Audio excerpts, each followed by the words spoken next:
Salam. Ana gaay waa Facebook ma nuyu leen yéen ñëpp seen tur ak seen santa wax leen na nag tey Friday la. Normally I do bring the hot seat on Thursdays, but depending when the person that I invited they free, because dama dee bëgg a be fair, ma seet ñoom tamit kañ leen free and when they available. Basically ma apologize before ma start. Ma nuyu leen ku nekk sa tur ak sa santa. Ma wax leen again Eid Mubarak. Ma apologize si Swizz ak LJ for having to reschedule their hot seat and reschedule again. Why understand then, because during the time when I made our last schedule, si la suma mère bi gaañu, so I had to cancel that the same week. Tey nag moom ñu isi kan muy Swizz ak LJ. Swizz ak LJ nag, this is my first time I'm gonna have a hot seat where we have two people to be interviewed. This one is gonna be a new thing for me, but I'm just gonna try as much as I can to have them both answer the same questions at the same time. Well, basically, I wanted to bring them separately, but the team said it's not a wise idea to bring them separately since they are a group. So I had to bring them together. So the hot seat bi nag dina halata nga tey because I am so interested to know about Swizz ak LJ. Ko xamut Swizz ak LJ ñoom ñoo woy recently ñoom ak ST untol bata dame man fen soto. I can't remember the name of the song, but that's the song they sang with ST. Mu nekk song boo xam ne law na TikTok. It's everywhere on TikTok. Gambia ni buga ko ba buga de, huh? So ma indi leen nag, because I don't know much about them, and they used to be Team Kunda the last time I checked, because then I knew the Team Kundala and I knew that there were three of them. But when I saw them with ST, I forgot who they were, because ñoom ñetta laa xam te Team Kundala leen xamee woon, not Swizz and LJ. So ñu indi Swizz ak LJ tey ñu laaj leen questions tey ñu teg leen si toogu bu tàng bi man nag Swizz moom laa dee waxal. I communicate more with Swizz, so I've never spoken to LJ. This is gonna be my first time to speak to LJ, which is gonna be interesting. I mean, Swizz, if you and LJ are there, can you guys please kindly send a request, and then I would bring you guys in. Already Zena mune best song yes nga send fans yang fi already, so like they literally waiting for you guys. But pare ñu bari xëj na si woy ST bi lañ leen gis waaye xamuñ kan mooy Swizz and kan mooy LJ, so you guys don't know them, and I don't know much about them anyways. So let's see, we have them here and they come and answer our questions about the hot seat. Xam nga man dama dee bëgg hot seat bi because yéen man foog naa man maa leen dégg na enjoy hot seat bi, because seriously dama dee kontaan su ma dee bring out the best in people, like su ma dee sonal people. Like, I don't know how to break it down. I get happier when I'm annoying people and bringing out the best in them. I am so annoying. I am so annoying, to be honest. And dama di buga de sonal nit yi xam nga.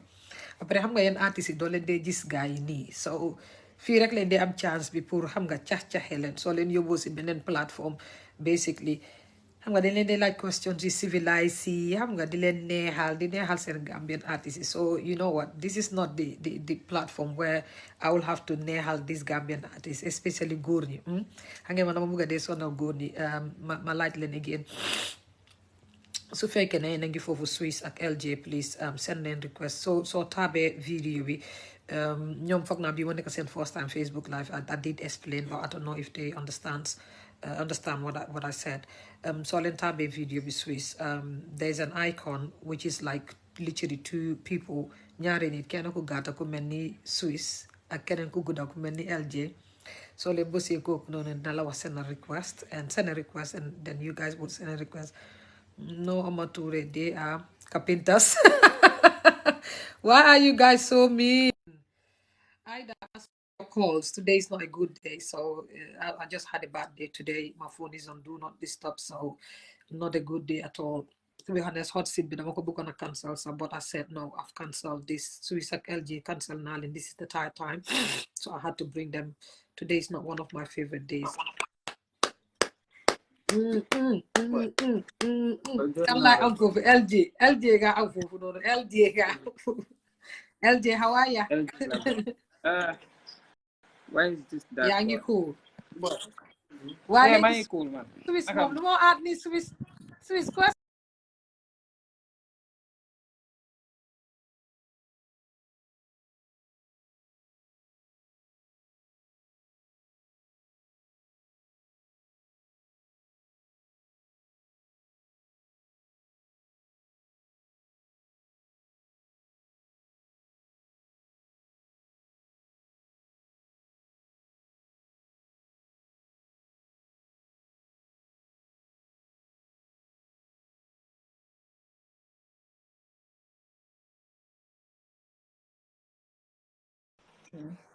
Guys, hold on okay. leen de dama mute suma boppa te yëguma ko Oh, baalal leen.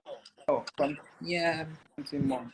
xam nga dama over excited de Swizz mu fi because moom xam naa ne tapet la so xam nga rek bu nekk si corner bi noonu moom nu ma ko gisee nii rek moo tax ma kontaan ba mute suma boppa.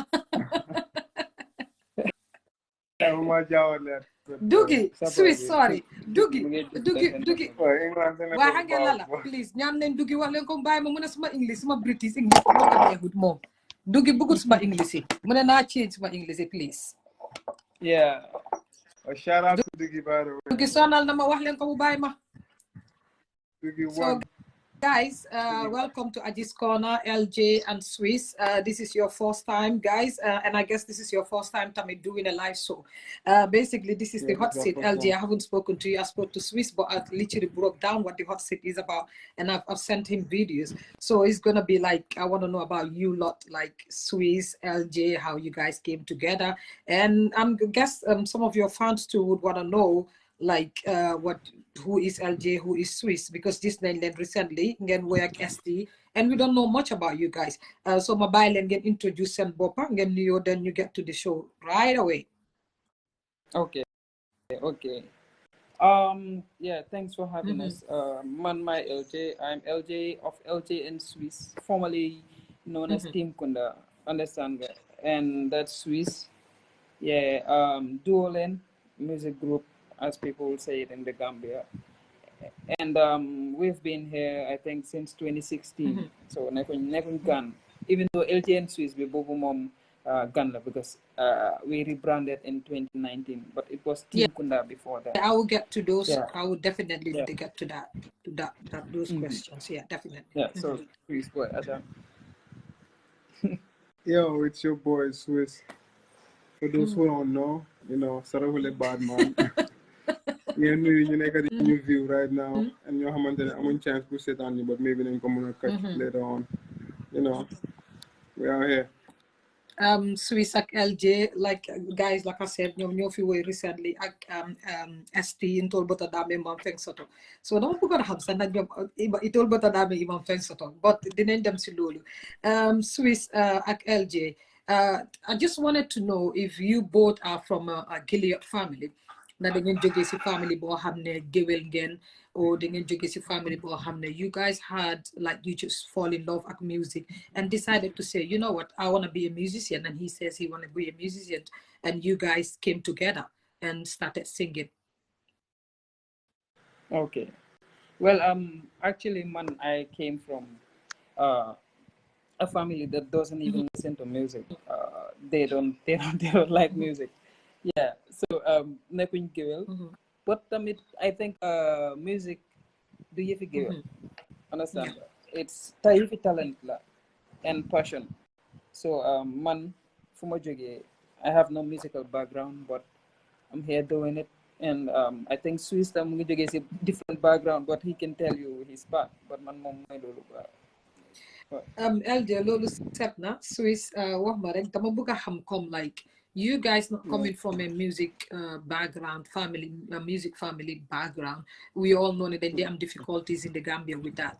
So basically di nga am ñoo xam ne sa family ñi nañ la bàyyi, sa boy si ñi bàyyi la, oh family friends ñoo xam ne di nga am difficulties in the family. So have you guys faced any difficulties within the family foo xam ne wax ne ne génn leen bàyyi naa la, xam nga just bàyyi leen because you guys decided to become musicians? Yooyu moom du ñàkk xam nga foog mu am si famille bi benn oo ñaari ñoo xamante ne su fekkee ne ñëpp ànd nañ si sax moo xam ndax ñëpp ànd nañ si ndax ñëpp ànd nañ si bu nga gis famille yoo xamante ne kenn du si dee ànd da nga gis famille yoo xamante ne dina am ñoo xamante ne they're supportive in a way maybe do nekk financially but nañ la encourage and all of that but dina am ñoo xamante ne set of group boo xamante ne ngay ànduñ ci but at the end of the day xam nga jógewu ma si family boo xamante ne tamit dañ let's say gars ay géwél lañ or stuff like that nekkuñ ay géwél but you know I can fully remember tam ma nekkoon xale maa ngi amoon maam boo xamante ne daf daan mën a defar ay sabar ak yooyu noonu I'm not gonna say loolu moo ma inspire pour ma def music because despite all of that because suma cousin yi suma siblings yi not siblings but suma cousins yi ak suma ñoo xamante ne di ñoo yaroo di seen kër yëpp dañ daan mën a sabar ak yooyu noonu waaye man yooyu yëpp musuma see mun dara because musuma see am interest musuma picture suma bopp as koo xamante ne koy time bi but then at the end of the day xam nga mooy loolu maybe that's why I got how much Ben a deal or the chan the song. I was just having fun doing this and you know, I'm not you know how supporting Masi from the start. I'm not you know supporting Masi, I'm not you buganing my buy, but how lahu the chahan just having fun with this and then to a point behind the youngest start they make hits outside. It's not fun anymore. But you was not even ready for that. So no love for them at it. Di caaxaan di ko def dem ñëw nekk dégga te ñun dekk ñoo ko def dégga nit yaa ko déggal so noonu la so laaxu bi ak support bi ñàkk support bi léegi it's beyond that léegi nit yaa bugga ñu def lii and nit yaa nekk di dañ nekk di naka laa ko waxee what's the word suñ music dafa am effect si life yi jàmbur yi daal not it's beyond comme man ak LJ rek so you know LJ, loolu set na. Yeah, loolu set na. Yes. Dama bëggoon a xam like how did you meet Swizz? How did you guys meet? Actually ñun ñëpp ñoo jógee si same area, Latrikunda Jam. Yeah, so we knew each other since time in Dola ko mën a wax. Even though there was a time we were not close, but then after ñu mag understand that and then ñu xamante we became friends, understand, and then after you know, we have a passion for something and understand that we share something in common, and that was music, and then we decided to join compliment man luma def ma ngi amé lo xamné daf def compliment mom lu def understand so you decided to just make a group. Yeah, so that's how we met. We are basically brothers because no boka been a neighborhood.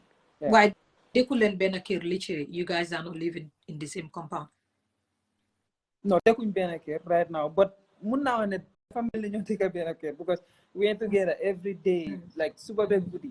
Sometimes throughout the night, maybe when you separate but other than that, we together every day. LJ, yow dama de yoni Swizz ci yow Swizz du la dee gis daf la dee nekk di ut dëkk bi yëpp du la dee gis so naka ngeen yow su ma waxee Swizz waxal ma LJ time bi vraiment waa boy maybe dama dee fàtte jotali affaire yi it's not dugg mu ne xale yi boy xale yi lañ ci yaan ko xoolal uyul dugi bu ma sonal sama live bi wax leen dugi bu bàyyi ma ci happens LJ so dama bëgg a xam because Swizz dama ko dee yónni si LJ Swizz waxal because I'm a Instagram friends with Swizz, so it was easier to invite you guys because we're Instagram friends. But you, because I'm having a team, that's my way to deliver a message. It needs to go to Swizz to get to you. So Swizz, you're smaller yoni. I would LGC the capital and together all the time.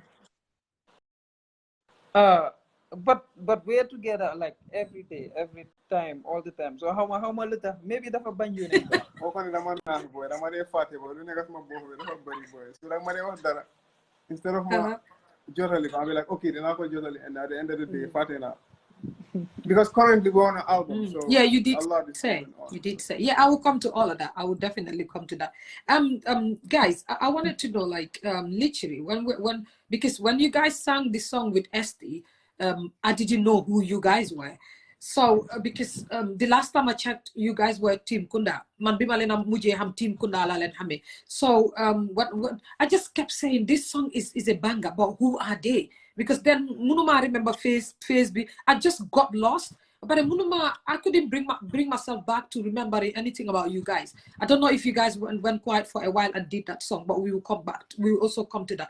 So I want to know why this changed from Team Kunda to Swizz and LJ.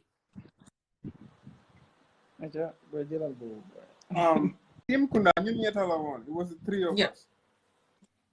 And then we've been Team Kunda for digante 2016 by 2018, late 2018. Yeah.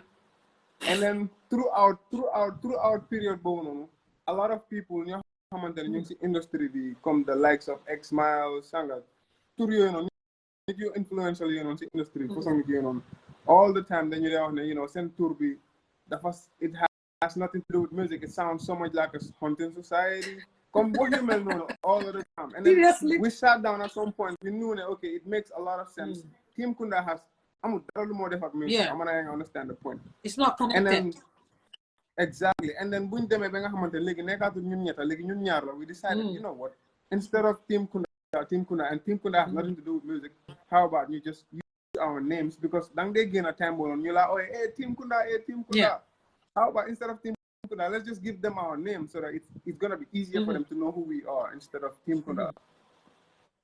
Guys, LG basically let's go deep into like I was saying, it is the three of you.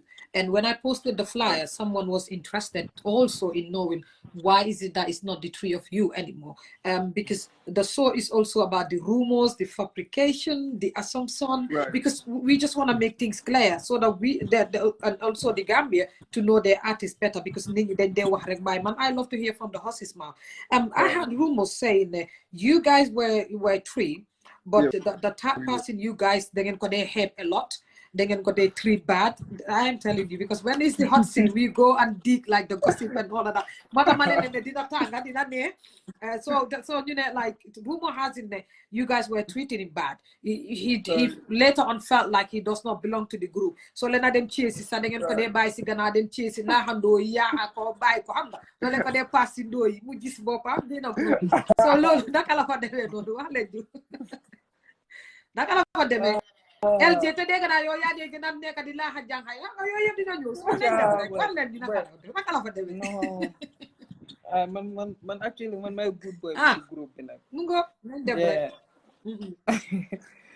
so okay the third guy loolu yëpp ay rumor la because Gambia moo mel ni normally dañ dee wax rek suñ xamut lu nekk di daw si biir you know they just tend to make up stuff understand nga loo xam ne suñ ko waxee at least dina make sense si seen biir bay that's what they you know tell to themselves and then nam nga rek mu jeex but am na lu bari lu doon daw si ron loo xam ne like people didn't know but to comme yëfi xeeb ak yooyu mënut a am because okay today is LJ and Swizz but there was a time I was closer with him with that guy than even Swizz because mom suma maam lañ ko today and I started doing music because naka la that he contributed because mom dama started def music dama start di binda not started def music but dama start di binda and then most of the stuff I was just writing it for him understand so at that time I my own dream for nekk artist but people kept pushing me boy mun nga ko def you can do it boy léegi trial benn rek defal nii rek defal nele till I started so da nga gis ne kooku we are close understand we are close and then mom it was me and him first and then Swizz mu ñëw join Swizz moo mujjee ñëw kon moo ko daa no actually Swizz daxut ko because moom tam ak Swizz they are good understand nga but la happen mooy time bu ay xale la understand nga we were young xamuñ woon sax lu tax ñu start music we were just doing it for the passion but then xam nga music lu nekkat soo demee ba bu ko def career daf dee dang dee am pour start di think in a different way da nga war a start di business minded da nga war a start di you know sacrifice a lot nekkatut nga toog ba time bu la neex nga jóg nga dugg studio nga just sànni ko noonu share ko MP3 bi WhatsApp ak yooyu noonu nga nekk sa site understand so da nga start di plan sa boppa you have to be mature pour sa music mu mun a dem and then so da nga gis ne foofu lañ started di am differences because mom he wanted something different understand he wanted something different the way we were doing our stuff the way we appeared the way naka la tuddaat sax ñu doon def suñu bopp artist ba dégg mu ñëw dis and then am nga so loolu yëpp dañ demaat ba nga xam ne amatuñ those things that we had in common nekkaatut mom he wanted something different even the style of music the genre he wanted something different understand nga not only that was a time that he wanted even more he wanted the both of us to have less Yeah. More than, like, he wanted to have 75% of the songs, while me and LJ should just share 25%. Yeah. Of each and every song. So it was like mom fitatut dafa feel ne fitatut si group bi because lu mu bëgga ak ñun luñ bëgga nekkatul benn. Understand nga? And this was even before ñu def suñ first show. That was penca bi. I think si lañ amoon suñ first meeting mu ne ñu boy moom possibly after show bi dafa bàyyi. And that was a very long time ago. Understand nga? After loolu dem nañ de def show and then ñu nekk si tour si diggi tour bi la bàyyi si la decide to bàyyi. Yeah, so na ñun moom Swizz, we things mu doon dem nu mu war a demee, so we just decided to continue together def lu ñoo def, but moom he felt na lu moo def soo leen demee léegi ngeen dem def type of music bu moo def xëy na di ngeen understand lan moo tax mu nattu ñoo dem because moom he still doing music and moom lu mu bëgg a def ak ñun loolu ñun mënuñ koo def that type of music it's not our style. Yeah, so loolu la rek, but it has nothing to do with yëfi solo or yëfi jàngay am xam nga ruuma bi daf dee ñëw waaye xam nga man tamit suma soobi man dafa war a jax dafa war a neex soo neex bi si man la nekk te xam nga rek man dama àndaa saf-saf gi comme esti ni ko waxee man maa àndaa saf-safi soobi soo foog soobi saf LJ dama bëggoon a xam like when he was leaving léegi damaa confused duggi because suma laakee British English daf ko dee confused like ko daf dee mer so dama bëgg mu mer mu dem ndax mu ngi leen a soona mu ne kii dafa Swizz. LJ, I wanted to know like literally if when he decided to leave the group, or when you guys went to the point that you guys knew that we at this point of life we want different things in life, did you guys have a sit down? Because this is a problem within us Gambians, like to have sit down and have a proper conversation and to dialogue and said, you know what, even though you're leaving, we're just gonna have a mutual understanding, we're just gonna be friends, and like things are just gonna be smoothly. Did you guys have that mutual and mature conversation before he literally left the group? Yeah, we had those. Okay, one thing now, he's been threatening to leave the group for a very long time. Understand that? And all the time, say you know, I tell him, boy, halata. There was a time, boy. Understand that? You need to step up nga def lo wara def rek but bul halat fi bay so baye do dem because okay ñu ngi start di achieve a little thing ci biir industry together so demee right now bena duñ aga fofu nonu wala suñ fa aga yow do fa nekk and loolu dafa bon because dama ko def always yow sa yaa tax may def music understand yaa ma si you contributed yaa ma influence ba ma started def so ma dem de war a achieve something loo xam ne together lañ ko waroon a achieve but yow nekkatuloo ko bul bàyyi understand but all the time dafa wax ne dafa dem all the time dafa wax dafa dem all the time so it got to a point boo xam ne am nga rek nit ki tam su demee ba feel ne buguta nekk si dara you just gotta let him go. So last time bu ma waxee ne dafa bàyyi nag ma ne ko okay you know what you've been saying this for a very long time how much like ñaata months so léegi why not léegi nga oote understand and you am benn meeting together with the guys then ñu waxtaan. So we had that meeting together with the management and everything. So he explained mu feel na daal comme right now mënatut a dellu fu mu aga daal foofu like it's a point of no return.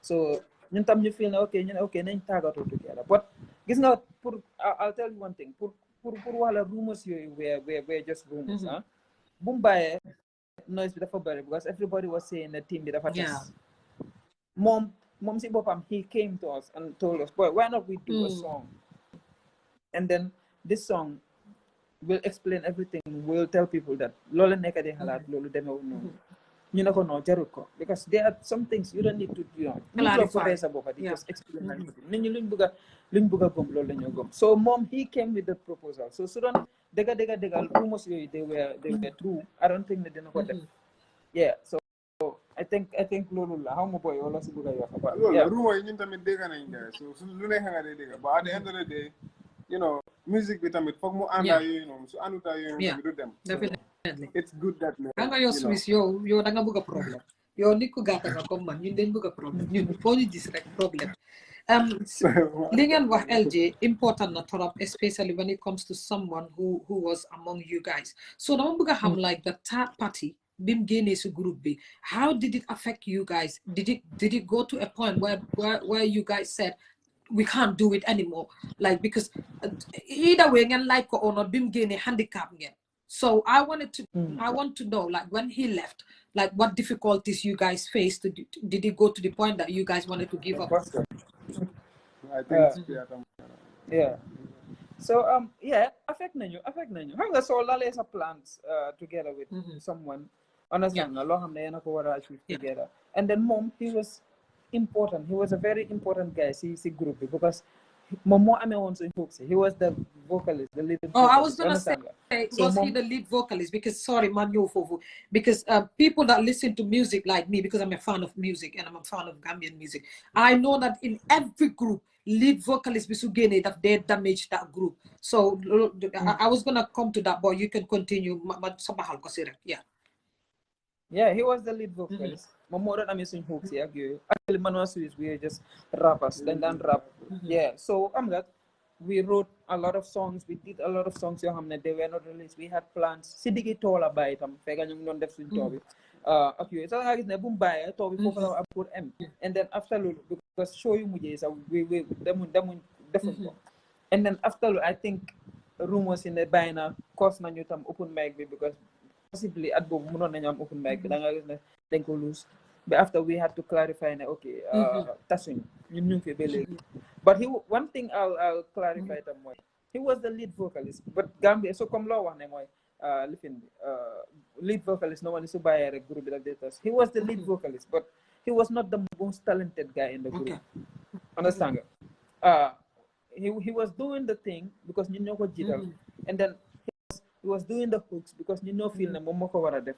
But da nga gis ne he was not irreplaceable. In the sense that lum dan muna def nonu yep Swizz could have done it. Understand nga? Because Swizz gis nga Barako bi he sang really good. So Swizz dafa versatile mom fu nekk la day do. Dafa versatile, understand nga? But ñun ñep mënu ñoo nekk di woy. So motax ñu jital ko mom mu woy, understand nga? But bu mu baye life just continues, understand nga? Am nañ benn setback, jël nañ ay months yoo xam ne ni dañ need pour xam nga rewrite out everything seet nañoo jaar ak yooyu noonu without him, and then mu jógee foofu noonu ñu continue. So mooy loolu. But shout out to Busta Boy. Send more of Gambian musicians yang fi sax di leen seetaan. This is what I like about the hot seat, because moo tax maa ko dee indi tamit, because seen more of Gambian musicians si dañ dee mun a ñëw seetaan support and listen to your own stories, because ñoom seen bopp xam ne leen dinañ ñëw dugi maa ngi ko mu bañ a yow dugi tama seen bu ngeen teg sama bu ñu mention ko tey dafa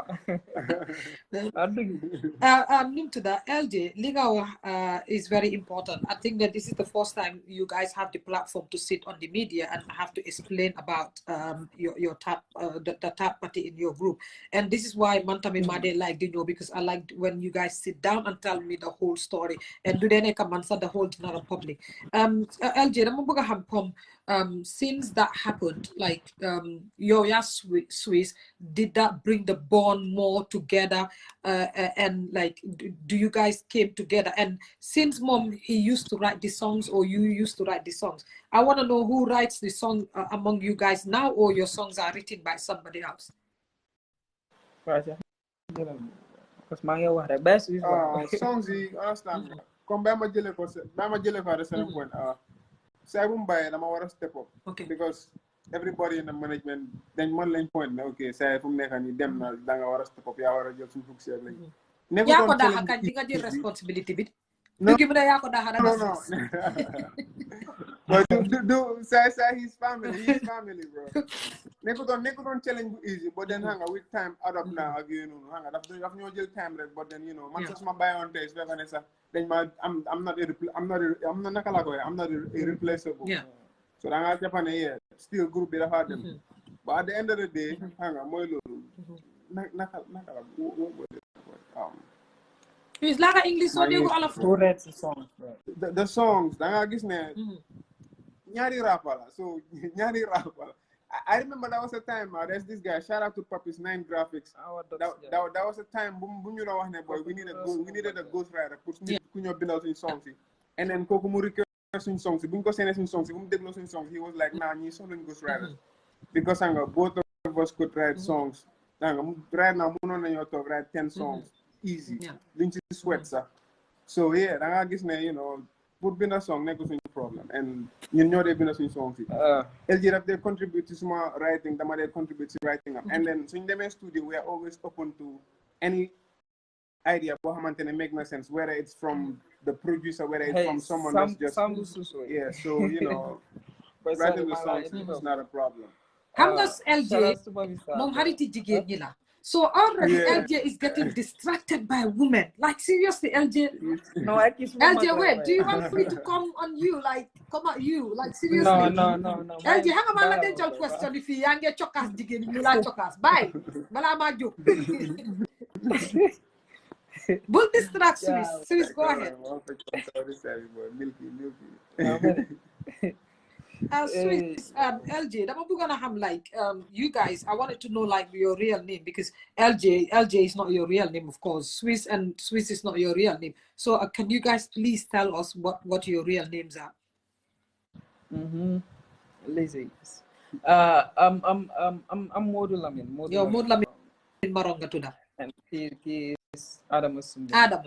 Yo, Swizz, yo sama mag Adama la tudda. That's my favorite brother. Lolo leer na nañ. So num tudda Swizz and LJ. LJ, yo, rumor has it ne when you sing like you're copying Jibu Bala Gay. Some even say you copied Jibu Bala Gay. Like so I wanted to know like that yo dega nga rumor bobu nonu. Oh, again, that yo feel nga ne when you sing, you sing like Jibu Bala Gay, or you spend the whole time copying Jibu Bala Gay just to be like him? Ban song Monduruji. Well, this is questions that are sent to me. So, yo, do you think, because these questions are not meant to send to me. So, yo, if that's what you think or not, clarify it. No, that's definitely false. Like, I don't think that I'm not some Ben song Munduru song actually, but I've been hearing that, especially exactly. See, this is not the first time you had it. Yeah, it's not the first time. Even though it's been a while. I think Degumalolo for over 4 years now or 5 years. Time on the ground, time upcoming. People tell me like you guys have the same voice texture as well and they rap. But time I was doing because you know the rap bala and stuff like that. I think more than it don't get similarities. But now I think we're doing something completely different. Like I think that rambala thing. So I don't think that people see that. I'm even surprised that people are still there. Are few people that are still asking why LJ, like, question debate Jehud, and some said sometimes you switch to sing like Uche. So do you think some Uche?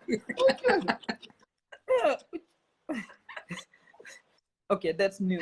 Okay, so this is what I have here, right on my lap. Look at it. I think I'm only hearing LJ, look at it. This is what I have right on my lap. That some said sometimes you switch. And the surprise thing is, Uche also is coming on the hot seat this month. So, LJ, tell me, at once, have you ever like sat down and said, oh, I just sound like Uche? Swizz, Swizz, you're not going to LJ sounds like Uche. Hell no. I don't think that there's a little similarity between me and Uche. Like we do something completely different, like miles different. Like come Uche lu mo def mu ngi China, man lu ma def mu ngi Gambia. Uche is a rapper. Uche no. Uche is like an Afro pop artist. Uche dal mu ngi fi di hajande mu ne mala da Hassan se mom sanse kat la. Dafa man. Guys, like I said, it's about the rumor and the things that people say. So it is good to have you two here. And I'm so like this night when you go to bed, you'll be like, really? Uche? So that's the Uche, no, man, right now, no. LJ, mata manela yo bul nekk di autori janxay parce que yo dama la amal lu bari fi suma tanka bi fi yow. Ciao. Dama ci Swizz, move on to Swizz. You move to Swizz. Okay, so now the next question goes about rumors about you guys, which is related to girls. Ladies, this nga LJ, li la ba janxay fi di bala après di gëna tanga. So LJ and Swizz, rumor has it that you guys are so much into women. Like chase cutting and buga jigin, you're having fun with women here and there, and part of your music career, what you enjoy most is women, and this is right here. So it says that you guys just even your fans, like you go for your fans. You just don't literally spare your fans. So how about this? Well, I'm shocked. Dugi somewhere rare boy. I'm not you let it book a deal. I don't know about that. Okay, I'm gonna tell you one thing there. I go learn and then sorry, I'm in Java. White Not my fan. come lu ñoo wax noonu I don't think they do it. Huh? Kena dugi lumbi na rida lu dugi bina. Dugi lum binda. Patel Dugi mu ngi ree boy. Dede mu mu ne naka? Taka kunda. No. Well, nekkaatuñ team Kunda so dugi wax ko mu jigéen ñu ne dégalal Elizabeth mu ne loolu dégal. mu ne fax man hit na Swizz maybe Swizz but bi ba ma jor la ko rek no maybe Swizz moo de so yéen dama bëgg a xam da ngeen dee nekk ba nekk seen fans no duñ dee nekk okay man I've been single for I think since 2020 be 2023 I recently got in a relationship nag tay single ma de but I've been single since 2020 to 2023. So, neka yu bari. I don't think how much from Jagges actually. Like how much. Well, obviously you guys are musicians, innit? And you guys are men, so obviously, and maybe 1, 2, 3 people would literally see you guys with the lady Tay, and they're like, oops, these guys. Okay, LJ and Swizz, this one is gonna be hot, and Swizz, you cannot deny this one because I've got your number. Swizz and LJ. Swizz, I do see you on WhatsApp every time you post nude pictures. When it comes to nude, Swizz, you're number 1 on WhatsApp. So that's him. That's you. Okay, hold on, LJ Harold. I must have number, but rumors has it. Just wait. So Swizz, sometimes I just see porn on your WhatsApp. I'm no. Listen. No, listen. Hold on. Hold on. Hold on. Restrict. This is WhatsApp. If Swizz does not want you to see something, you definitely not see it. So Swizz, I've seen you go all wild on WhatsApp. I'm like, bloody hell, is he really a Gambian? So LJ, when I spoke to some LJ, I spoke to someone and said, is Swizz okay in the head? Like when I wake up in the morning, the first thing, Swizz, you're the man. That's not fair to me. Like seriously, this is I think you're mistaken for J-Life music. No, not J-Life. J-Life is also coming to the hot seat this month. It will surprise people who is coming here. So Swizz, you're the man. Listen, wait, Swizz Hara. This is a man small hot seat. Man, this is Aji for you. Man, I just say it how it is. Swizz, the man man give me to get just go see Europe. Swizz, ma but do small WhatsApp. Ma just be na go buneka di demal down. I'm like, is this guy for real? LJ, LJ, I had the you two on WhatsApp. You do post nude pictures and all of that. Like you are just frisky and you're just you. So what is happening with you guys there? Like what's wrong with you guys? Help? No, actually, man, I've never posted porn. Understand that? I there was a time I used to do sort of I call it classes. You know, they share like myths about sex, like what people think and how to do this, how to do that, but like nothing that explicit to the level of porn, pornography. I've never done that. Understand? So pornography, I think I only know of someone who does that. No, but I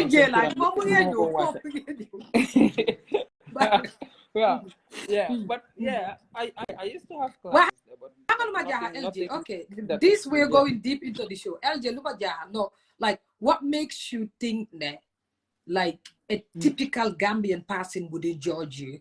Or like didn't you just care like how people think, how people see you? Like at some point, you as a Gambian artist, whom people would look up to you, especially people that are growing up, kids, ladies, and what? Like, what makes you like? It's the audacity for me, like you do. Like when I see Swizz, I'm like, is this guy for real? Man, damade Swizz, good words. Man, damade set and asma amon kuma definitely right now, so they not cool.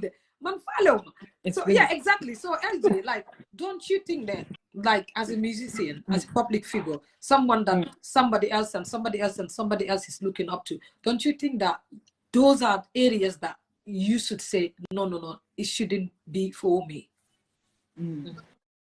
Yeah, but I think as a musician, there are a lot of things you have you need to do them. Understand? I'm not you bari yow wara daw, I'm not you bari yow wara def. Dafa des yow ban type of artist nga nekk. Understand? So but most of the things I share on WhatsApp, like most of them, they are educated in a sense. Okay, for example, I might post something money. Okay, because Gambian beer, jigéen ñi dañ believe leen. Dañ am giving you an example. Da ngay gis jigéen boo xam ne dafa toog tey su amoon time ak benn góor and then like raw no protection mu toog ba mu yàgga understand nga gay pare mu jóg mu dem seven mu ne du bigé understand ñu ñëpp xam nañ ne nga am time and then nga dem nga seven loolu yaaxu like it's not protection enough pour la ñàkkaloo biir those are the things I post understand I tell you okay dafa wrong understand and then loolu benn example rek la like you need to educate people like we need to have proper education regarding this sexual stuff understand I think we should have a podcast for it. yeah amuñ podcast yu mel noonu ak yooyu noonu so loolu la man yooyu laa def those are the main things I do how to do this how to do that da ngeen dee def li waaye no it's wrong da ngeen dee def li la waaye no nii ngeen ko that's what I do soo paree nga jox ma number LJ bi man maay dem jàngat man dama soxla yi pour suma mental health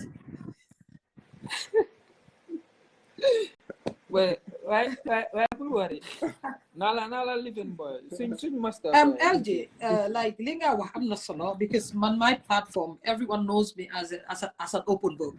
I can literally go have sex and said, well, today I had sex and it's really good and this is what I've learned.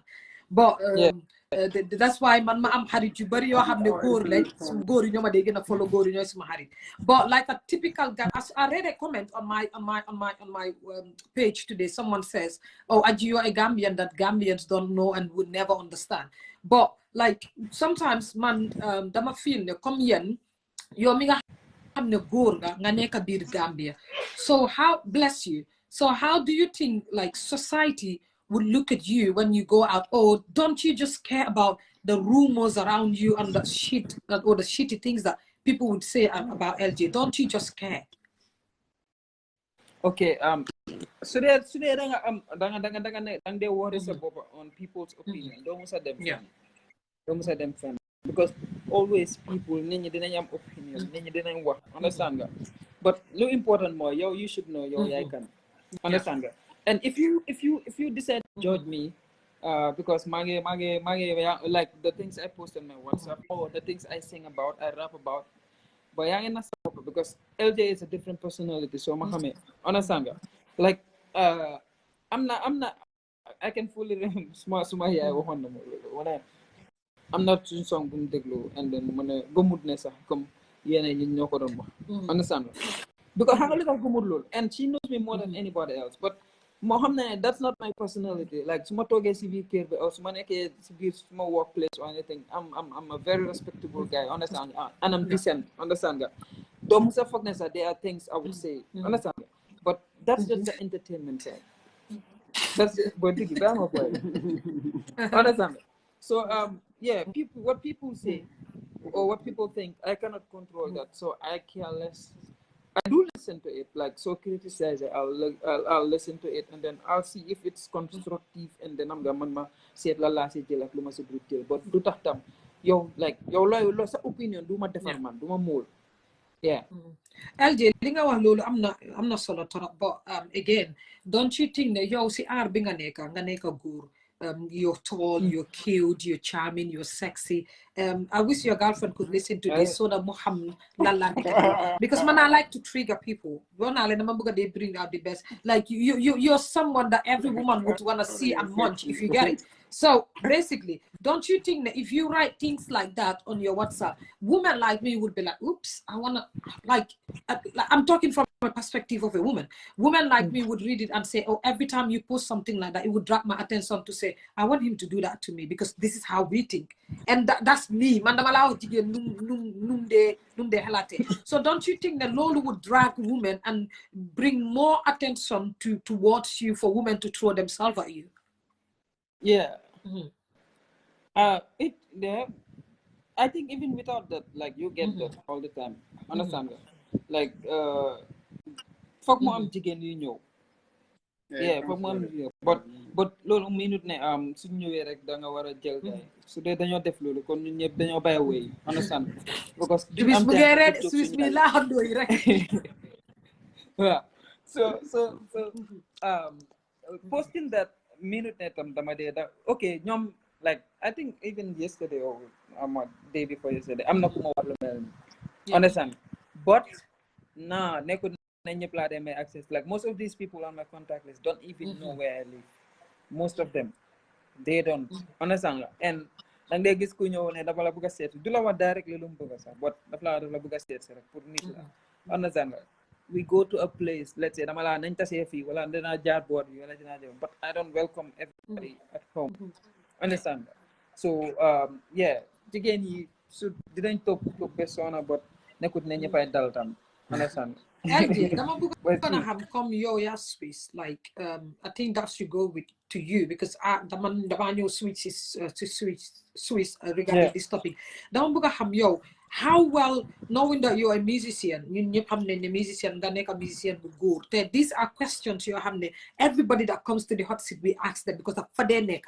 dafa nekk si every artist we know or anybody else dama bëgg na xam yow like as a guy who's been doing music yow li nga def dafa àndaa coow dafa àndaa jigéen xam nga tey bu doon jigéen la muy woy dafa àndaa góor so how well do you control women like literally throwing themselves at you having to message you having to have your number having to have a crush on you how do you control it especially knowing that you've got your Facebook your Instagram especially Ball defend the song with ST because that song was a banger and it literally went viral. So how well do you control this situation? Well, I don't know. I cannot control it. And bul ko def mel ni gars yi dañoo lu bari man xam ma suma sister yi yoo xam naa démb sax fu ñu toog tey si suba sax kenn message na la so mënuma ko control but lu important mooy da nga war a xam nit ki da nga war a xam loo bëgg and trust me soo bëggee focus on jigéen yi rek comme nu ma la ko waxee doo am time sa pour sa boppa and man I am very responsible in the sense that I have a lot of things to do understand even other than music I engage in a lot of stuff understand so most of the time suma WhatsApp bi sax dañ jamono ne man du ma dee reply danga ma message tey sometimes 2 weeks time la lifin yaa gis am na ko binaro LJ text ages to reply messages I don't even reply on time understand nga because I am doing a lot of stuff understand nga yoo xam ne ni yooyu dañ ma dee overwhelm I can't control everything so jigéen ñi daal du ma leen dee def priority when it comes to that understand nga yeah so dama dee I think dama dee just focus on lu ma war a def rek time to time su ma free ma soog a xam nga yundu jigéen di tuuti waaw di time to time danga dang dee xiin war a dem taw yi LJ waxee ko noonu rek nga dem jël benn koñ rek daanu nii rek dem delluwaat si musique daf te tax relix di flow nga lu ma mi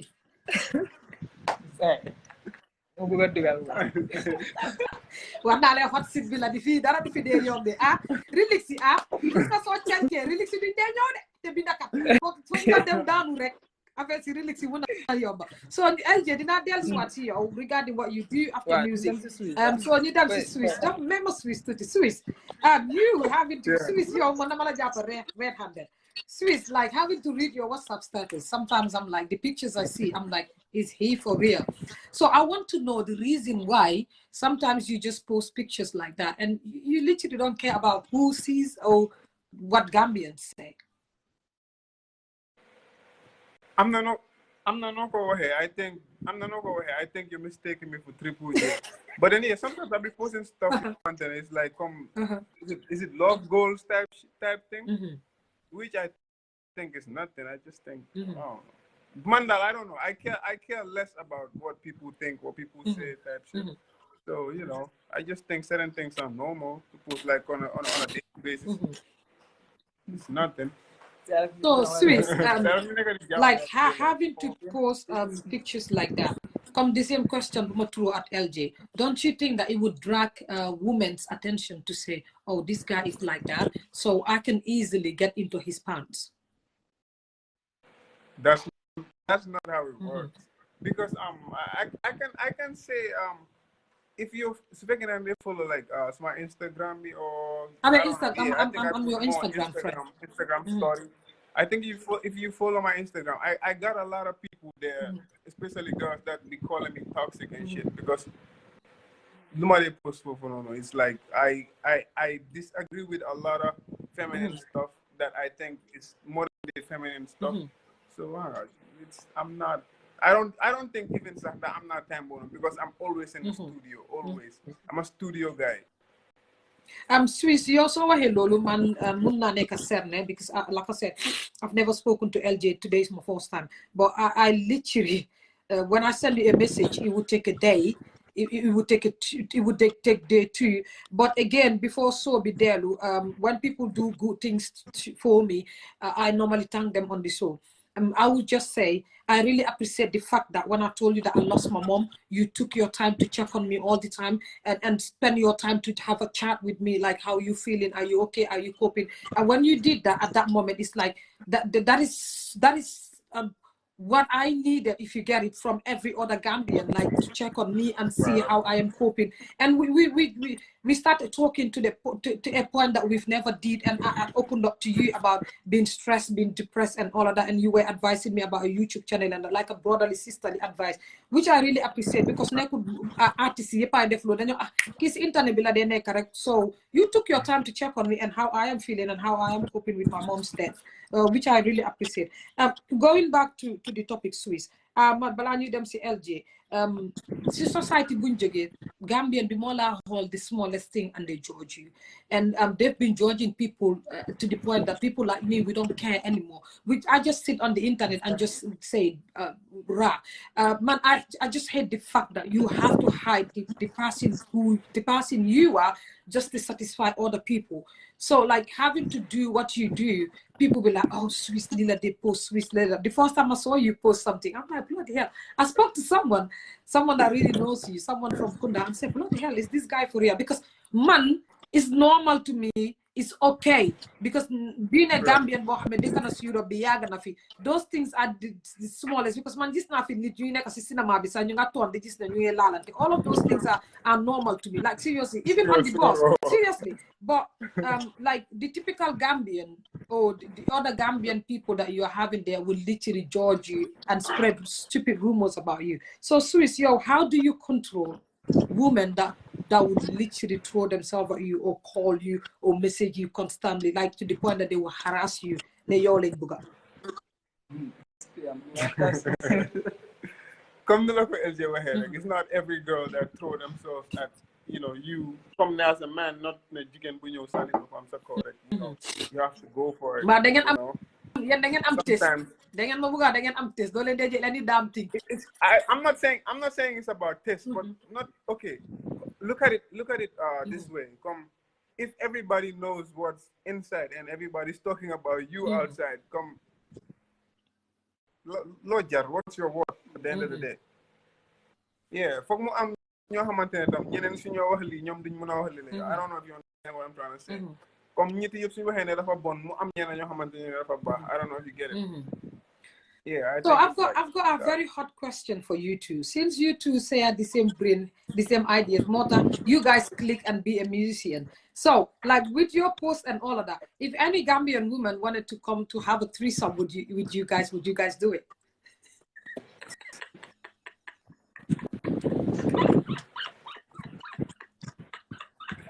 I guess you already know. Hold on. Who's my LJ, we are down. No, man, boy. I guess you are, and LJ is in a relationship now, so But it's the hot seat, so I gave you guys. It's not even written here. I just gave you guys a hot question. Okay. I've never done a threesome before, and people I look up to. I heard people I look up to that have done it. Come the likes of Drake, these superstars that because you guys are that I musicians, so consider you should adults. expect questions That's like this. what I'm saying. Yeah.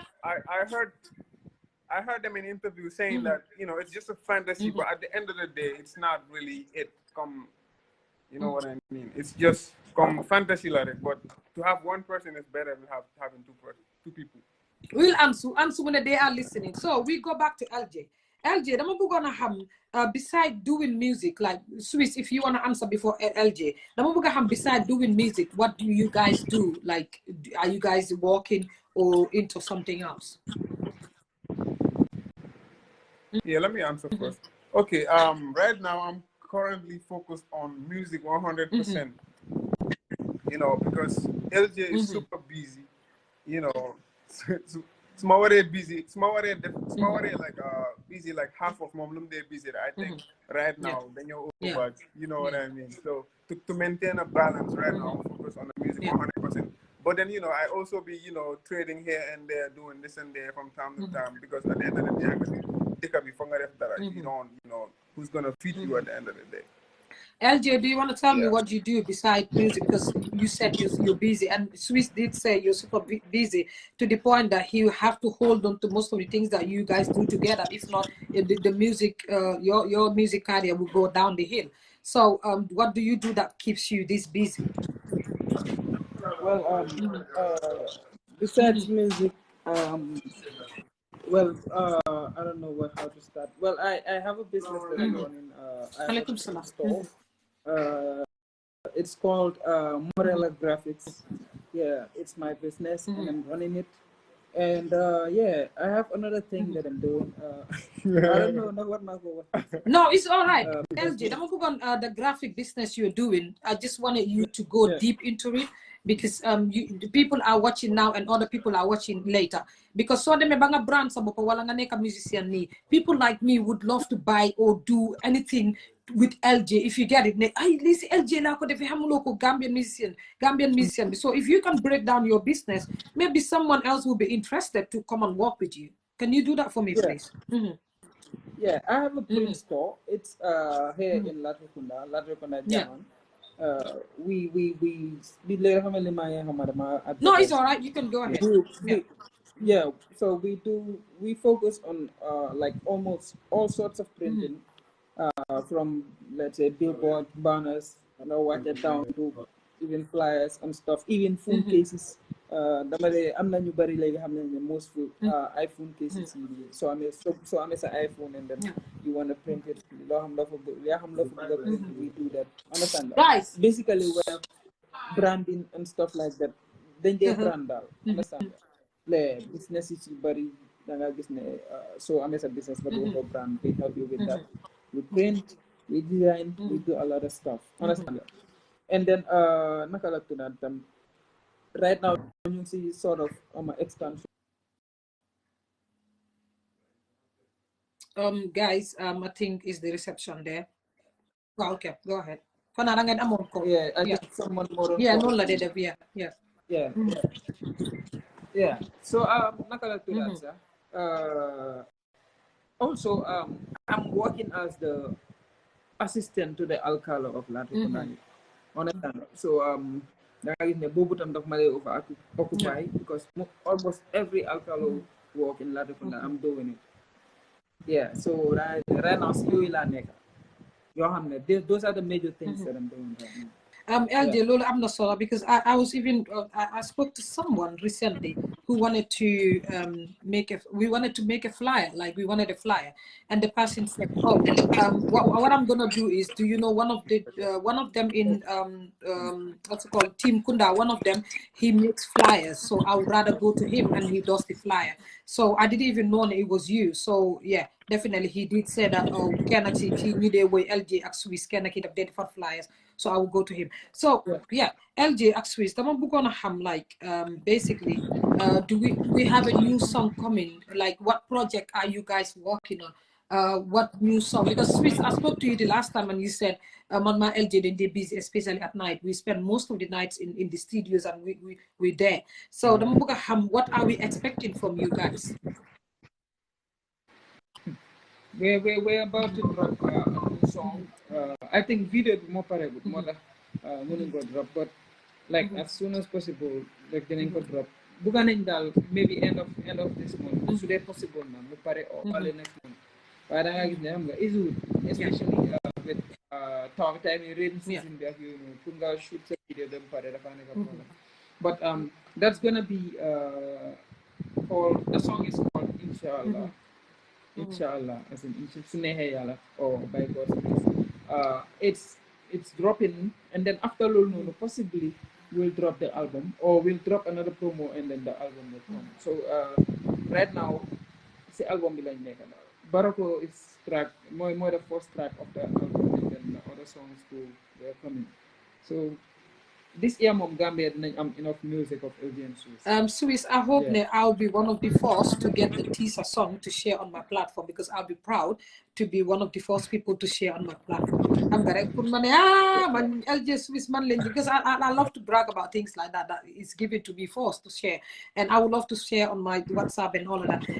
LJ at Swizz, gonna come like you guys have a collab with ST and Jizo. So I want to know, like, and these songs are big songs. They've got views on YouTube.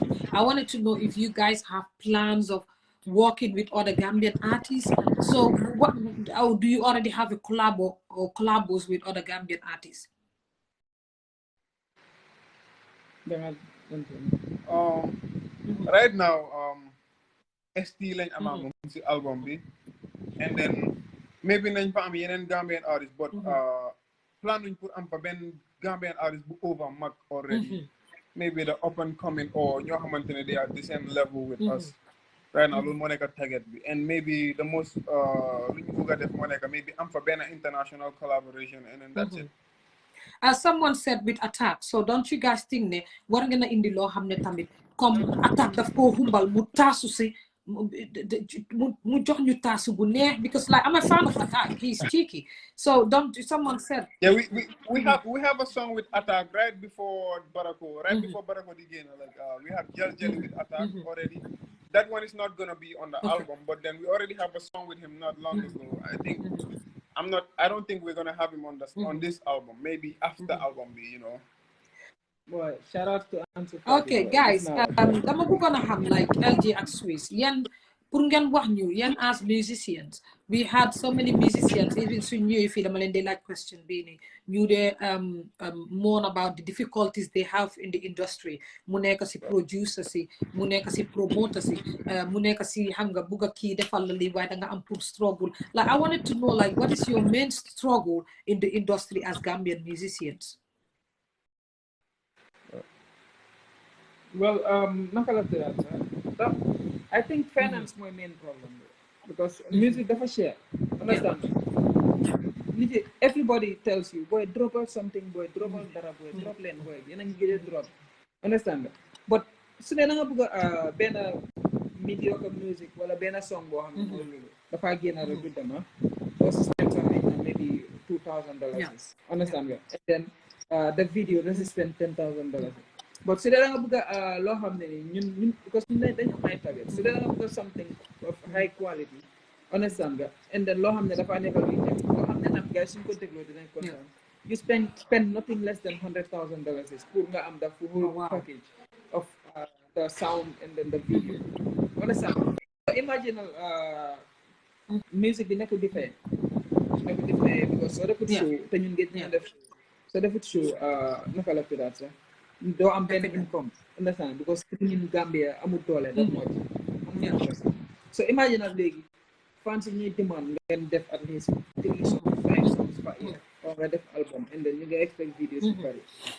Fan la ñu jëlee su dee 3 songs la let's say 300,000 or 500,000 for 5 songs, or fan la ñu jëlee loolu su dee musique bi nekk dañu fay dañ am pour jël suñu xaalis that other grind you nekk di side hustles ak yooyu noonu indi ko si music bi.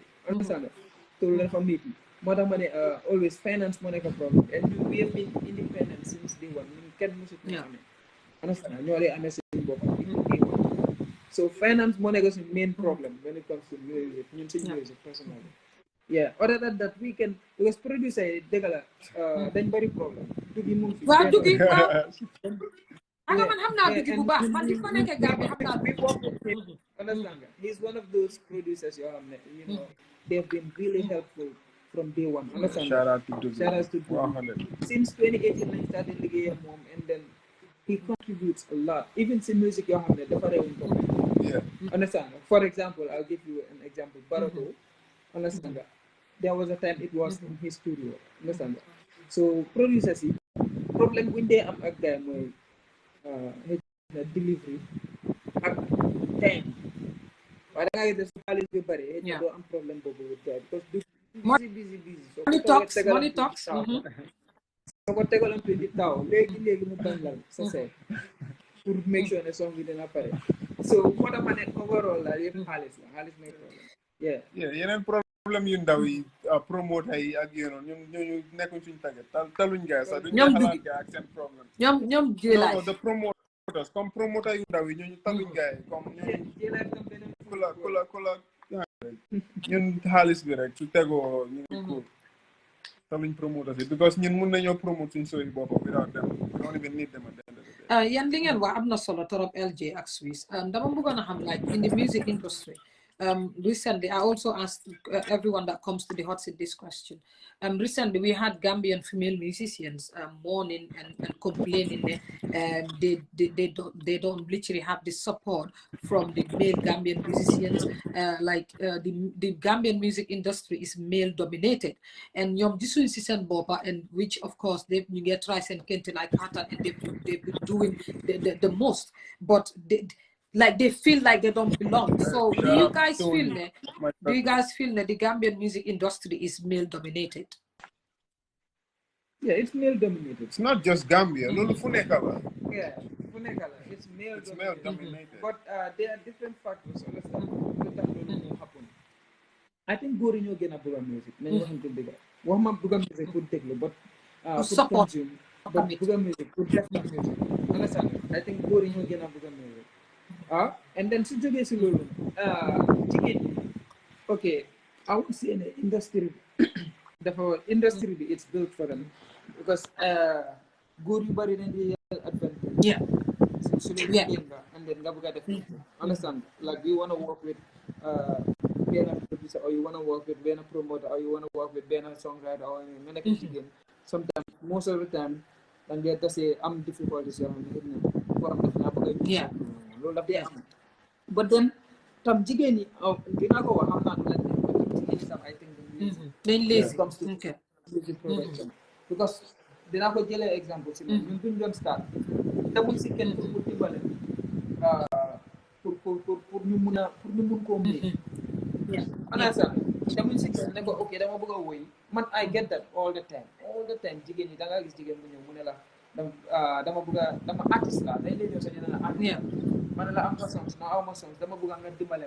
ma binda suma understand so they comme indi wuñ dara ñu ne nga dimbale leen nga ñu binda nga dimbale leen ñu am beat nga dimbale leen ñu am direct session with benn producer nga dimbale leen si lu nekk I think loolu lazy la because ñun bu ñu start ñun demuñ si benn artiste wala demuñ si kenn ñu ne ko dañ bëgg a start wala non dañ bindal suñu bopp ñu toog foofu ñu you started from scratch song bi dëgg la song bi du baax sax but from that song we learn and ñu dem noonu lañ def dañ ko ko jigéen ñi dañ dee bëgg a shortcut and shortcut boobu moo nekk góor itam dee use leen opportunity pour mu nekk use understand because da ngaa gis benn góor bu rëy laa mel understand mu ñëw ne la ok waaw loolu problème li nga bëgg non problème man sama yaa léegi naa wax ak moom maa ngi am fii ak léeg ay yow sax naka la doo ma seet nga def understand comme noonu lañ dee def so jigéen ñi they should learn independent understand bàyyi góor la góor yi I'll say ñu bari baaxul understand seen interest rek la ñoo xool kon ñun sax dañuy def loolu da ngaa gis ne ñun suñu bopp sax da ngaa gis góor yoo xam ne time boobu dañ laa gis seen personal needs sax sakale yi góor ak jigéen understand so loolu la moo tax jigéen ñi nekk di sonal Well, LV, because these have been hot on the internet, especially the female artists have been out and complaining. Come, ñun ñun mi dee déglu musique comme yéen bi ngeen génnee seen new song bi you don't have to tell me that this is a good song for me to go on YouTube and listen and listen and listen and listen, if you get it, because you can see the hard work, you can see the determination, you can see the quality of the video, and you guys are singing in 2 different languages boo xam ne esti su woyee su ma déggutee soose yéen li ngeen a woy man mun naa koo woy regardless ba pare yéen a ngi woy olof boo xam ne ñun dégg nañ ko understand nga Swizz tey su woyoon in Sarahule tamit dégg nañ ko. But don't you think that some of like the female in the female industry wants to give us or wants to deliver something that is not our culture or we don't know it? If you come out and start singing in Patois, like seriously, how would I just come and relate to the song? Because I want to hear Gambian. If you get it, I am into Gambian music. If I want to hear Patois, I'll go where it is originated, and I feel real Patois. If you get it. So I think that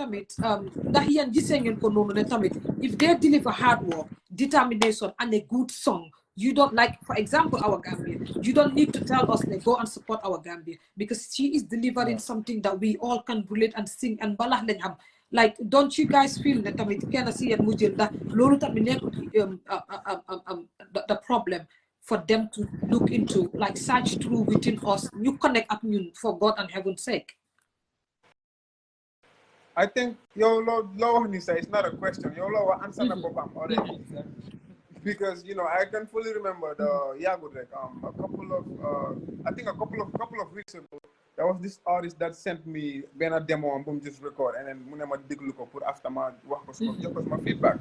So I listened to the song, yo, the song is nice. I like the intro. I like now how to get develop and all of that. But one thing I don't like is the accent that you're using. Gambians might like the song, but then duñ mën a relate ak yow because nekkuloo di laaka suñu laaka because dafa mel ni yow ok yaa ngi nekk Gambian but yaa ngi laaka sa accent bi mu ngi mel ni comme sénégalais boo xamante ne sénégalais sa seen musique yaa gën a nekk di sound sénégalais. Like bro, Gambian bi du mën a relate ak lii nii because even though I don't know. I think one thing that's really important in music moo nekk originality. You have to be original.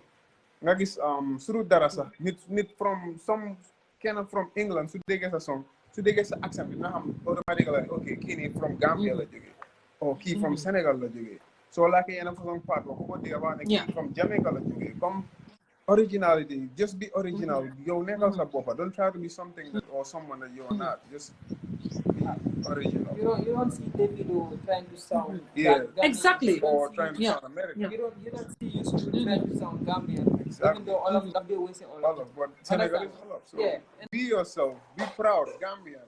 Swizz, nice boy, but they don't get it. So hey guy, no, all of you digger exactly. Sweet Lingawa. I remember there was this time that you them on TFM, you done interview, but we was all of the Gambia done laga, and then we had a call right after the interview, and someone was telling us, bro, the courage boy, and then them tele Senegal, you know, like us all of you know, bro, you have to sell us. That's low. So they may phone the first all of the Senegal. I respect you guys more. They're gonna be laughing at doing that. Swizz, that brings me back to thinking about Pasalu. The reason why Gambians love Pasalu is because Pasalu remembers that he is from Gambia, and the fact that he brings the Wolof into his song makes Gambians proud of him. Munge remember original, munge sell Gambian, munge sell the flag and all of that. I think the Gambian musician be dina halani Pasalu because I know how the Gambian thinks. You're then paid. So I Pasalu. Pasalu's got a British accent and he sings in English, British English. No, Pasalu is selling Gambia, and Pasalu like Nangadef, Jamarek, all of those things. Yangi Pool, Mangi Ba, wow. That's even the typical Gambian Muntawa, the Nakalinko Hate. Bumunta dig all of Cyrilix for you it makes you love the guy ne mungi neka angate judofa mungi fatali ku deka mungi pick words mungi hamga do like seriously I think ne see industry sometimes if I have to watch Swizz and LJ madam si Musa just my video about have they sing it in Patois. Trust me, I'm not watching it because if I want to watch something that is Patois, I go to Jamaica where it is originated. Exactly. Yeah. Yeah. And it's a language, and most of the things that I'm surrounded with Jamaicans, so I would rather go sit ñu di ma laaka loo xam ne dafa pain man xaw ma ko sax seriously. I think ne loolu tamit the female Gambian artists, and because most of them tamit come is the test for us, like amuñ origin doo mun a wax ne kii feel you can't locate where this song is coming from and who is this artist and the background and all of that. Yeah, I think it all goes back to, you be honest to ourselves, all our people, but like there was certain questions and the answers you didn't but then originality is the most I'm the Swizz. That's why I love doing these shows, because you guys are Gambian artists, and having to have other Gambian artists listen to you, because I'm gonna make it a big in a man duñ ma dee nangoo support man duñ ma dee di man duñ ma dee hey ku fi def loo xam ne dañ laa support wala lu neex nga deliver ko dañ laa support. The thing is you're blaming us when what we want you're not literally delivering. Man, I'm a big fan of Gambian music. That's why I bring Gambian musicians, but I think that ñun Gambian ñoo bëgg a dee laam-laamee wax duñ dee nangoo waxante dëgga xam nga so da ngaa ñëw rek di wax ma ne defal lii rek dinañ la yàgg support nga nekk si industrie bi bu moo nekkee xale ba nga fa màggee nga am doom am jëkkër nga bàyyi industrie bi nga dem sëy like seriously you need to do better. Just to move on, Swizz and LJ, we've had so many Gambian artists right now, few of them debating the goat, I am the goat, I am the goat, I am the goat. So you two, who among the Gambian artists who do you think is the goat? I am the goat.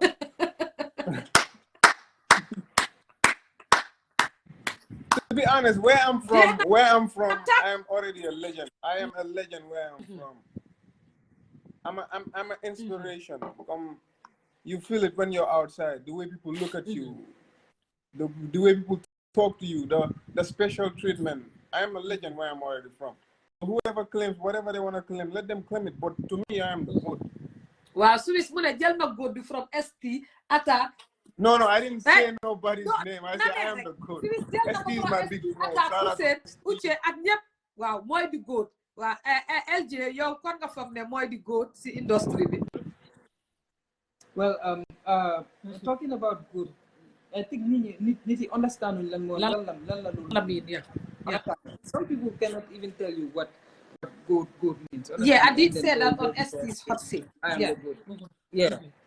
But before you call yourself a goat, gis nga comme for example Swizz lu mu la wax lu tax mu ne moom mooy goat bi mooy mu ne fu mu jógee.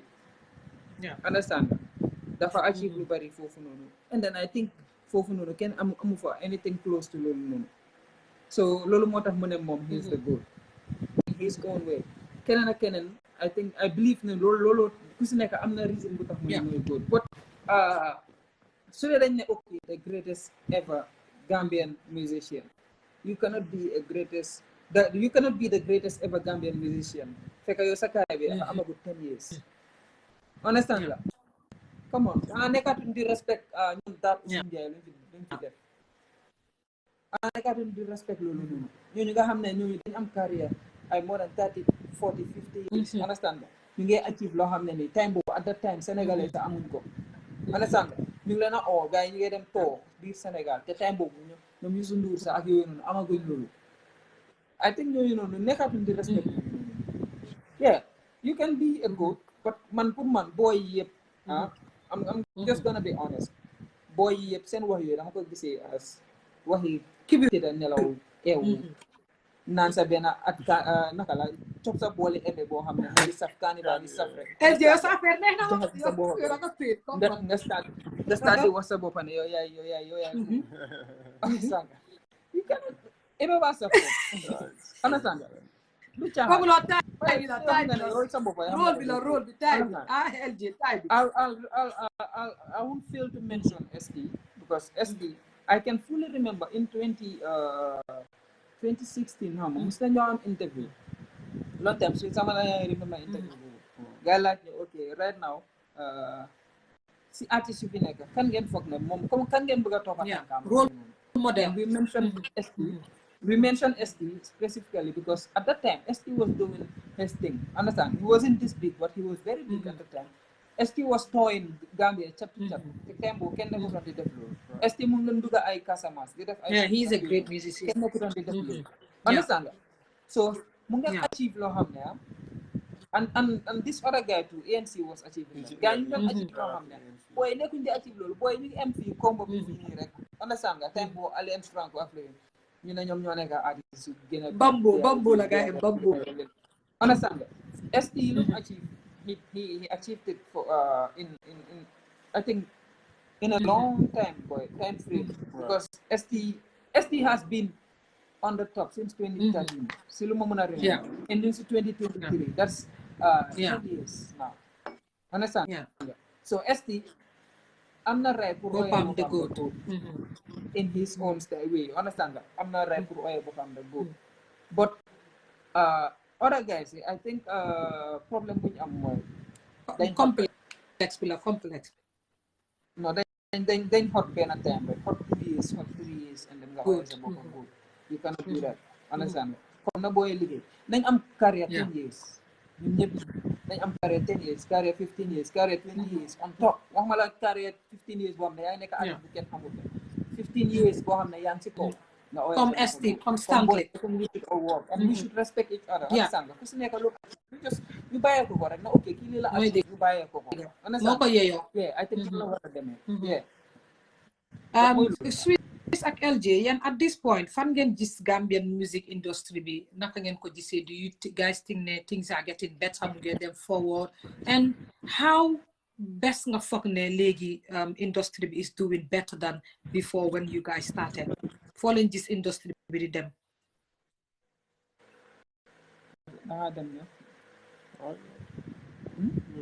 industry bi mu ngi dem bu baax a baax I can fully remember recently yaa ngi duggoon si yéen a ngi amoon benn session boo xam ne dama ko tombé it was you Dugi Big C and who else I think Singate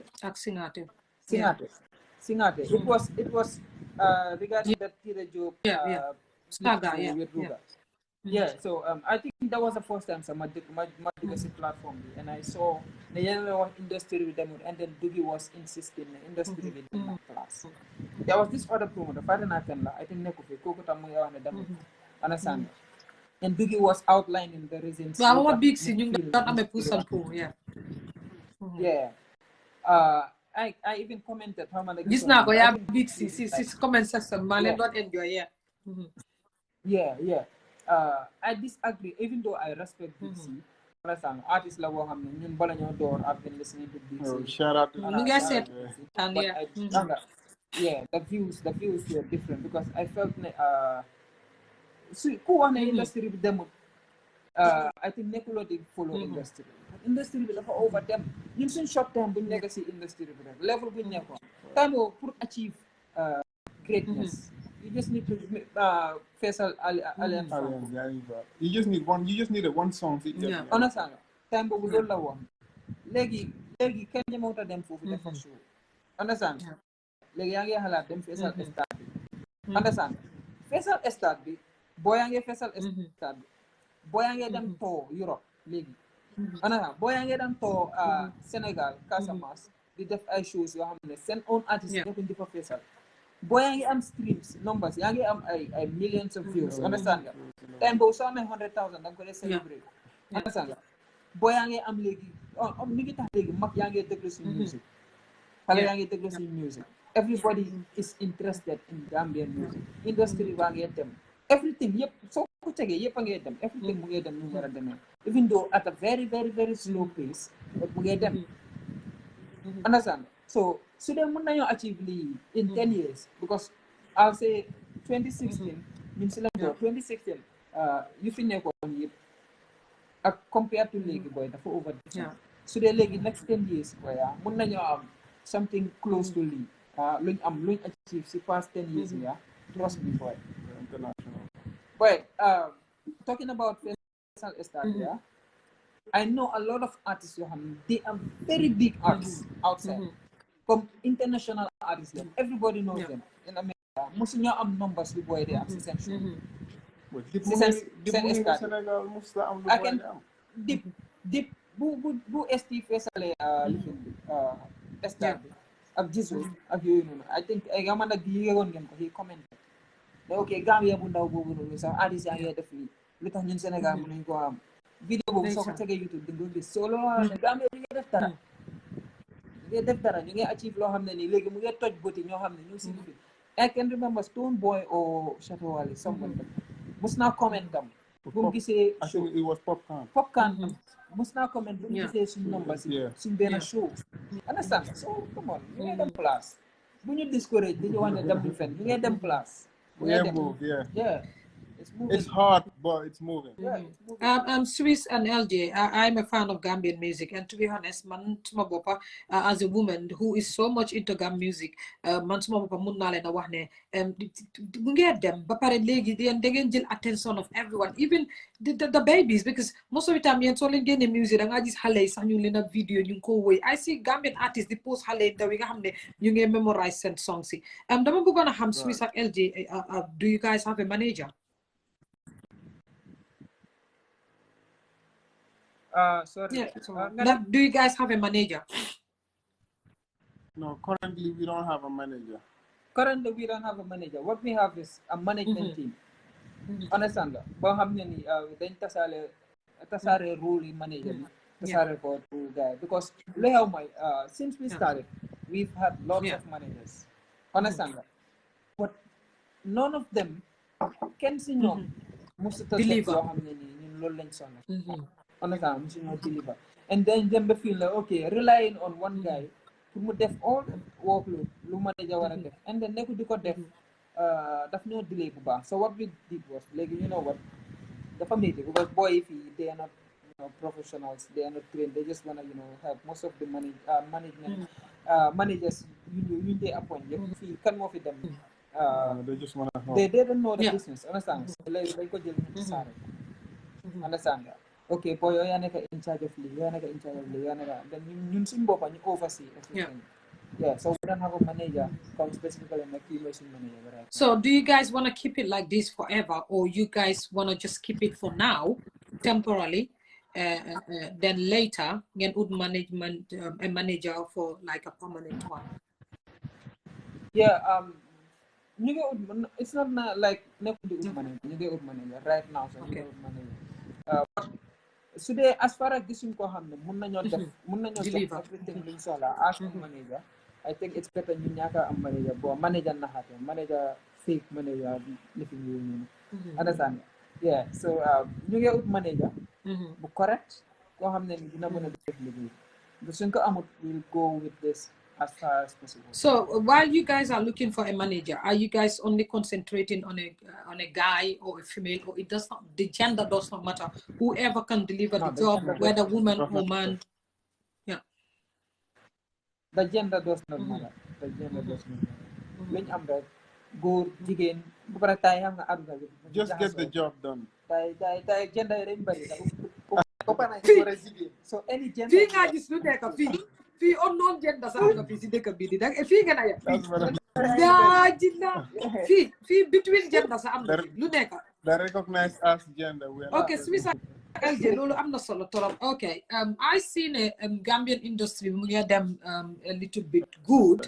It's going good, but I think that like man as a woman, man I can be kind of gender biased. I'm thinking that you guys should bring more women near your side and have women managers, because like if I look at the industry right now, I can only tell Siboya, who is managing what's it called again, Gambian child and oh boy, and you have me managing another Gambian artist who is only two female Gambian female managing an artist. Even when an artist suggested that I should manage him, I was like, I can't do this, because I thought it's a male role. So I spoke to Killer Ace lately to invite him to the hot seat, and I was surprised to know that Killer Ace is a manager too, is a woman. So why don't you guys bring us too? May lend you chance, can bring you to the industry and give us the seat. Because behind every successful man, so I guess just what you manage that. Okay, you also say any female individual boo xam ne foog nga ne mën naa def liggéey bi rek No, nga point ko some direction. Okay. Dinañ ko jox chance. Okay. Swizz, dinaa def loolu since I've got your number. I don't know anybody else, but I will keep checking if you've got a manager. If I man jigéen laa isi de man ay liggéey góor ak góor liggéey péew yooyu. Loolu sax daf dee yéen xanaa bëgg nañ seen mental health. Ah ñun jigéen ñi ba pare yéen suñu nekkee manager fuñ sanse dem ñëw rek job bi is done because fuñ dem toog dañoo deliver yéen xam ngeen naka la fa taajoo di. Guys, we're coming to the end of the show. Swizz and LJ, the rumor has it that you guys, I'm not going to misunderstanding to the point that you went your separate ways. And just again, you guys went quiet and was about to go on your separate ways. I just wanted to know. That's why I kept this question to be the last question. I wanted to know, like, if this is true about you guys. That's new. Man ak Swizz am nga dañu wax okay ñaari anda normally foog ngeen jotee I don't think the mus nañoo am any that's new like moo xam music la or any other thing like yàlla dafa def moma it's obviously nekk si benn page even su dee nekkuñ si benn page sax comme we just discuss it respectfully musuñoo am beef at all boobu moom musuta am beef moom naa that's new. Well, I'm not going to be guys, when was this? Like I said, the show is about the rumors, the fabrication, and Swizz and LJ. So, I'm not project ball and neck and the work on like for the community. Like what? Because obviously we made you guys who you are by supporting you and delivering and make it so and you oil, you know. So you guys are also thinking about the community. Come Gaina, them see schoolie, them see people outside. Like do something that is given to the community. Having to because soccer cell school music industry. So have you guys thought of doing a project or having something down the line to give back to the community? Yeah, stuff like this new season pipeline right now. Then go execute that, but then you know we have plans doing like a school tour, maybe a certain percentage of Halis we deficit guy you develop what school be, we guy gonna develop and school be to stuff like that, dog. And community be tamit by taking suñ loxo tamit you know sometimes time to time da nga gis dañ dee mën a gaara suñ management bi guy def stuff yoo xamante ne dafa benefit suñ community Latrikunda fii nii whether to do with street lights yi wala pompe yi sometimes yooyu yëpp dañ ci dee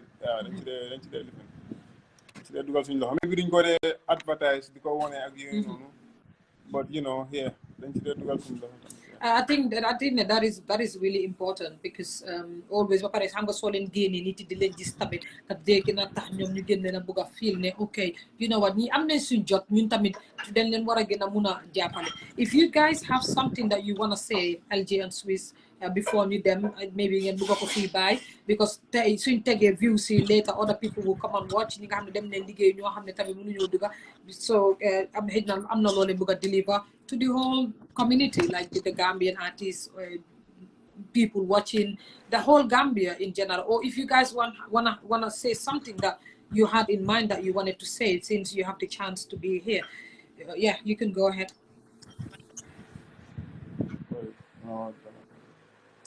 I think just to jaajëfal everybody and then yow tam for having us there.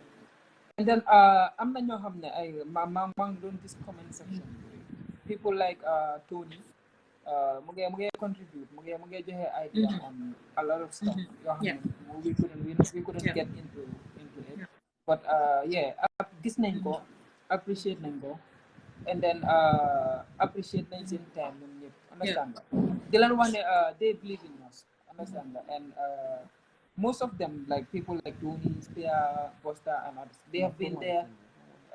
They've been here, understand that? But they've been here since day one as fans. Understand? They've been helping Belegi after you took it. Munatuño help physically, but I'm still getting your help. So appreciate them. Understand that? You want everybody, every listener, okay. You get drop album and lima nama ko wafire. Suñ album bi su génnee kenn du dégluwaat beneen album ci at bi suñ album bi su génnee kenn du dégluwaat beneen album album bi it's gonna be everything loo xam ne soxla nga ko si album. It's gonna be mature, it's gonna be fun, it's gonna be entertaining. Understand nga?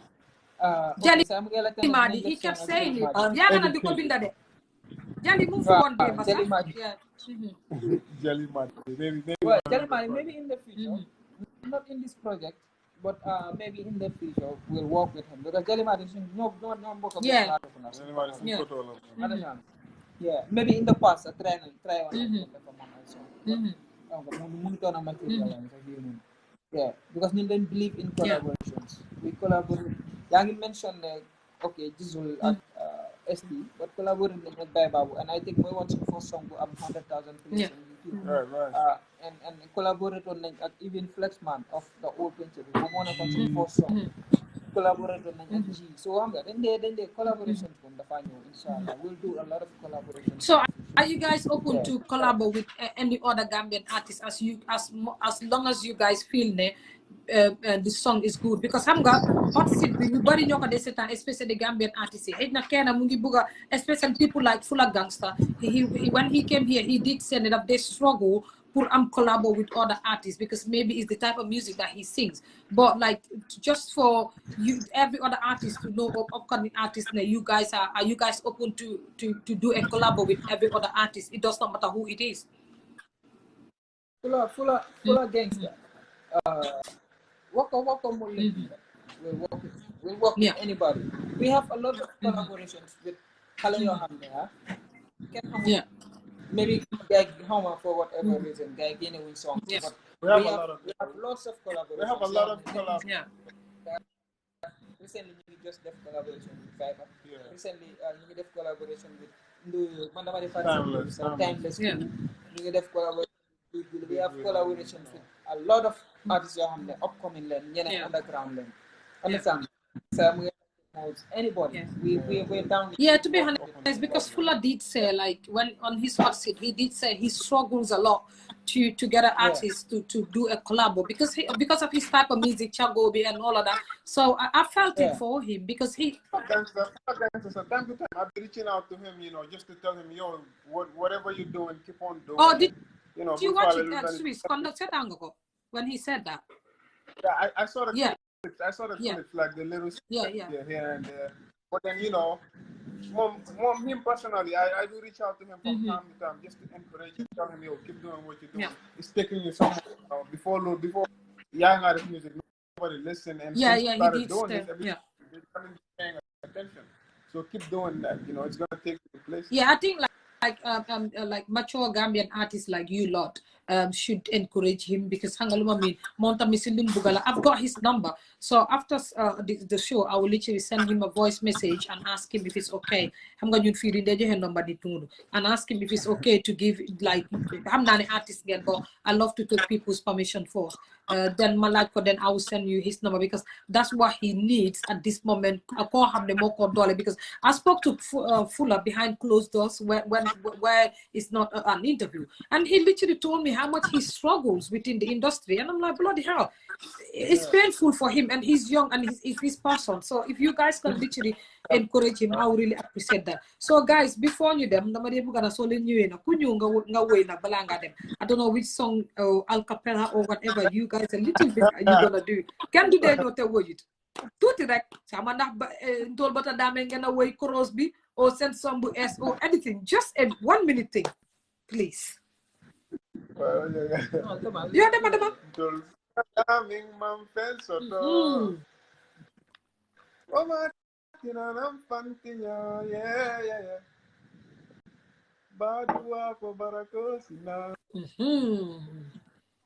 Metakatala wato lesita. Yeah, you already know it's your boy and Swizz. We're out here in the hot seat. It's about to get hot in here. I think it's ready. Swizz and LJ, I would say thank you very much, Swizz, especially to you because you didn't make it difficult. You didn't make it difficult to come to the hot seat, and I respect that because I'm a artist that want to have soxlam, especially media as much as you when I just sent a message on Instagram, hello Swizz, you said hi, and I respect that. Things like that, they yombar are the yombar swing ligay pour ñun tamit ñu mun a def lu ñoo def ba pare su ma la sendee message it does not matter how long it is you respond and you respond with respect and all of that su ma la callee so this is my missed call you return my missed call and again I apologize for having to have you guys twice ma cancel but yoo xam nga Swizz lu fa demee I just want to say to tell you guys I love you guys and leave you ma wa audience yi tamit ñi ñëw later ak ñi seetaan now to say thank you very much for having to sit here time be yep and say thank you guys we love you guys kiss kiss. Mwah. Thanks for having us. Okay, thank you. Bye bye.